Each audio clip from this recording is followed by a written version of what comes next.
Just recently finished Ask the Dust by John Fante. I read it in this Echo edition. Like, it's a paperback and it has kind of like a textured cover and it's really flexible. And I got it from McKay's in Knoxville, Tennessee for like $4 or $4.50. It's their 80th anniversary edition. Somebody else on YouTube has a really good video explaining how this book came to be published or be republished in the 80s. The publication history of all of these books is kind of interesting to me because they do feel kind of, this one does feel kind of fresh, so it does have a way of kind of confusing time. I think it has kind of a Wild at Heartishness. Not that I've read that novel by Barry Gifford, but it has a Wild at Heartishness and a kind of like dreaminess that holds up very well. Thank you all for bearing with me today as I am kind of sick. It's one of those Echo editions where it has all of the PS stuff in the back. And it has this picture of him where he looks a lot like my grandpa. I was kind of imagining the main character of the book, Arturo Bandini, looking just like a boy, like a little boy, like a high school boy, because he's 20. But then I saw this picture, and just because of the quality of the picture and what he's wearing, I was thinking, wow, he's like this kind of like bulky, old, young guy. As far as the PS stuff is concerned in this, the PS stuff is concerned in this copy, if you get this copy, I do like the letters, and I like the letter from you know, Bukowski or whatever. Like, I like all this stuff. This is good, and you'll see this mentioned in any article that you read about this book. You'll see it mentioned in that video that I mentioned earlier that explains the publication history of this book. I like this blurb on the front. Either the work of John Fante is unknown to you or it is unforgettable. So, because it's like, it's not like either you love it or you hate it. It's something a little bit more like neutral. It's more about quantity than quality of reaction. I saw this book, The Brotherhood of the Grape, at the bookstore the other day, and I almost got it, but then I was like, you know, let me hold off and like get something earlier. Watchers of the channel might also know that I recently checked out The Big Hunger from the Central Library, and almost read that, but I ended up not reading that because I just wanted to read one of these novels. In Bukowski's introduction, I like the way that there's this sentence that's just like, it's a story of terrible luck and a terrible fate and of a rare and natural courage. I just kind of like that because it's nice to just actually have some restraint and not hear about John Fante's struggles with like diabetes, for instance. His struggles with diabetes also make him kind of like my grandpa. There's this thing I wrote here, plenty of sentences I like, except end of chapter 10. In this book, I liked how small the margins were and how big the type was and how kind of sumptuous it was. I think all books should have kind of that kind of, any trade paperback should have this kind of sumptuousness and roundness and the kind of like fullness of the type within the page. Yeah, I like the way the chapters were laid out. Yeah, so here we are at the end of chapter 10, and I think what I didn't like about it is I thought that, so there's like a lot of heat that inhabits the character and that moves the character about wildly and leads him to be neurotic and stuff. But I don't like when that heat seems to kind of like leach from the character out into the prose. Do you know what I mean? So it's like the prose is kind of like infected rather than being like a normal organ that sort of shows you the character. I'm sorry if that's kind of a gross one, but I felt like at the end of chapter 10 that was happening. But you turn the page and you find something that, immediately find something that I liked because I underlined it. Some piece of writing being written so fast it has to be good. That's like kind of provocative. It's a little bit dangerous. It's like close to a thought that I feel like many people in my spot have when they're like about to write something kind of bad. But I liked it in the context of this book, and I like thinking about it as might pertain to the writing of this book, this book, Ask the Dust. So I think something that I loved about this book was the way it was told in a language of like transgressions, of lover against lover. They were just basically fighting each other, hating each other, throwing each other around, trashing gifts that each other that one of them would give the other, etc. It's trading insults, calling each other names, slurs, putting each other down. And this language was the one they used to kind of like escalate their love / friendship. And I liked this because it reminded me of kind of what I want out of like a crime novel, I guess.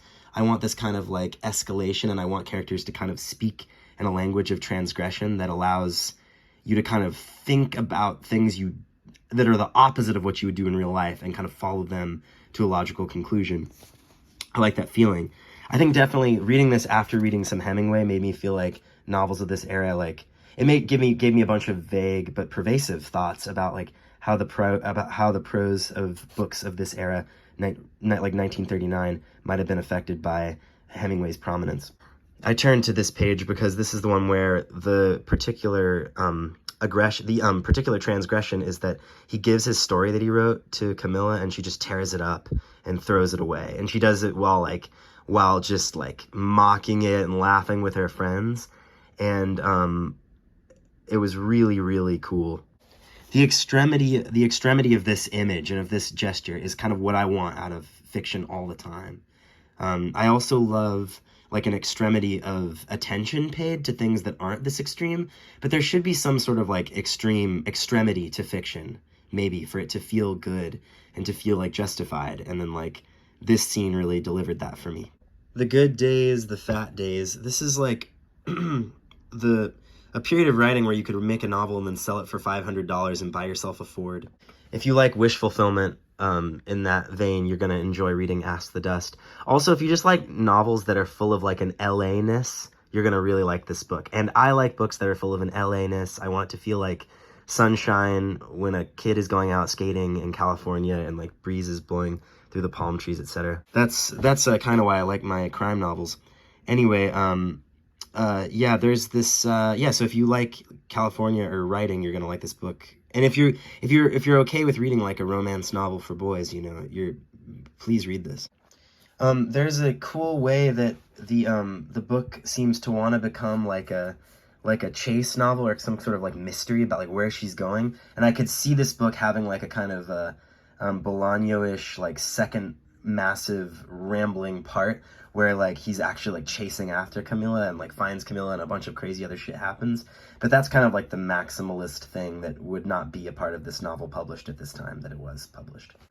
Yeah, so the TLDR is that I had kind of a post office-ish experience with this, where I came in being like, okay, how good could this actually be? And it actually, you know, like these novels make you aware of how structuring a book like this around a volatile character, like you're Holden Caulfield or you're like protagonist of whatever, Eileen or whatever, makes for a good novel.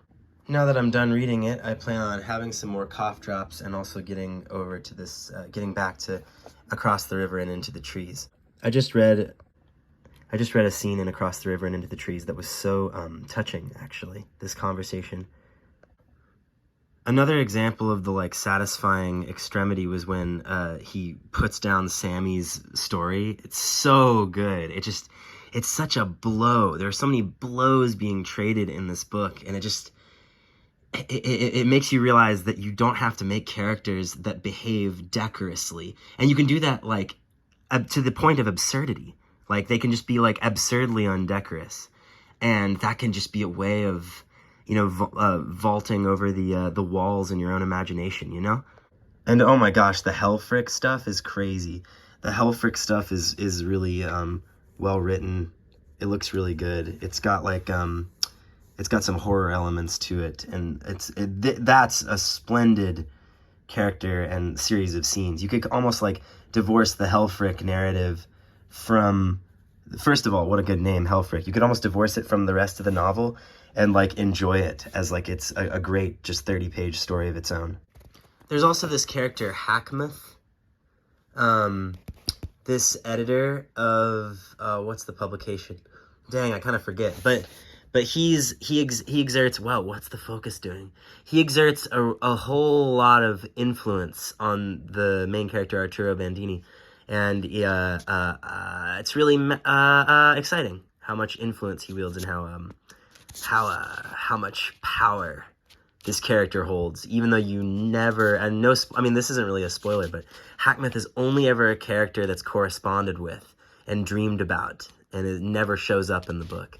I feel like the character of Sammy is kind of a halfway between Hackmuth and like a Camilla, like an actual character you see. Dwelling on it now, I do think that this is a book I would reread. I just think like I enjoyed some of the paragraphs enough. The big breakers were easy. I dived under them, but the small waves confused me, slapped my face, and choked me. There's just stuff that just puts you right in the moment. Faces began to turn our way, horns tooted gaily, and behind us a fancy roadster with an impish klaxon set on an insistent yoo-hoo. Ah! I love stuff like this. Like, it's like vivid. I think he talks about sometime like cold feelings inside your mouth or skull or something. He talks about all kind of stuff that really puts you in the moment. Oh yeah, that swimming scene that I just read a sentence from is really vivid like that. But then there's also like an attention to just like you know, the way language pleases and a cartoon is pleasing and exciting. Also want to give a shout out to how funny, like any scene where he has money, where money comes in the mail, it's like just really funny how like it sends him into this like big like craze, and he like goes off and spends and buys on this and this and this, and like it lists all the things that he buys. That's pretty like flipping exciting as like a scene idea. Like just like character down on luck gets money, just like goes crazy. You know, have fun with that kind of story idea. You could call it like a hackmouth, a little short story where you take any character and just like give them a chunk of money and then like watch what they do with it. I also appreciated like the scene where he writes an honest letter to his mom and cries. Yeah, I thought that was very touching and relatable. I'm kind of nearing the end of talking about this. If you've made it this far, this is just kind of a, you know, I just want to let you know that I'd read it, that this edition is kind of cool. Well, I don't know that I love the cover. I don't know that I'm like totally in love with the cover. It's kind of, I really like this picture though of this palm tree. I kind of wish it could just sort of prioritize this palm tree, and maybe it could depict like the road or the drive leading up to this building. No, that's kind of hackneyed.